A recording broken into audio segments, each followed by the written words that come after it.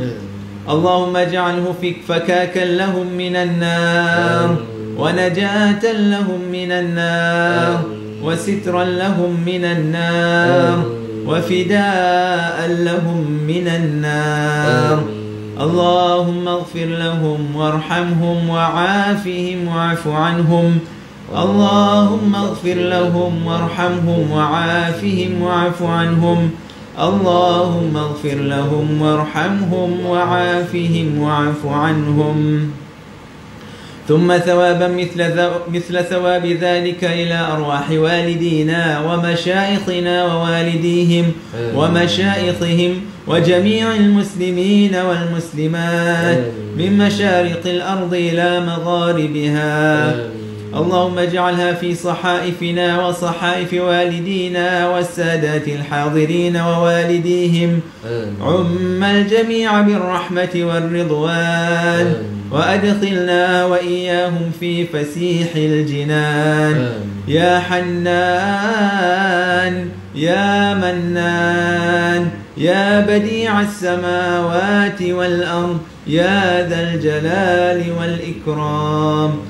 اللهم انقلهم من ضيق القبر واللحود إلى جنتك جنات الخلود إلى ظل ممدود وماء مسكوب وفاكهة كثيرة لا مقطوعة ولا ممنوعة وفرش مرفوعة مع الذين أنعمت عليهم من النبيين والصديقين والشهداء والصالحين وحسن أولئك رفيقا. اللهم اصرف عنا الوباء والبلاء. اللهم اصرف عنا البلاء والوباء إنك على كل شيء قدير. اللهم اصرف عنا هذا البلاء وقنا شر الداء ونجنا من الطعن والطاعون والوباء. الطف بنا يا لطيف الطف بنا يا لطيف الطف بنا يا لطيف يا خبير إنك على كل شيء قدير. ربنا لا تزغ قلوبنا بعد إذ هديتنا وهب لنا من لدنك رحمة إنك أنت الوهاب. ربنا آتنا في الدنيا حسنة وفي الآخرة حسنة وقنا عذاب النار. وصلى الله على سيدنا محمد وعلى آله وصحبه وسلم والحمد لله رب العالمين. الفاتحة. بسم الله الرحمن الرحيم. الحمد لله رب العالمين الرحمن الرحيم مالك يوم الدين. إياك نعبد وإياك نستعين. اهدنا الصراط المستقيم صراط الذين أنعمت عليهم غير المغضوب عليهم ولا الضالين.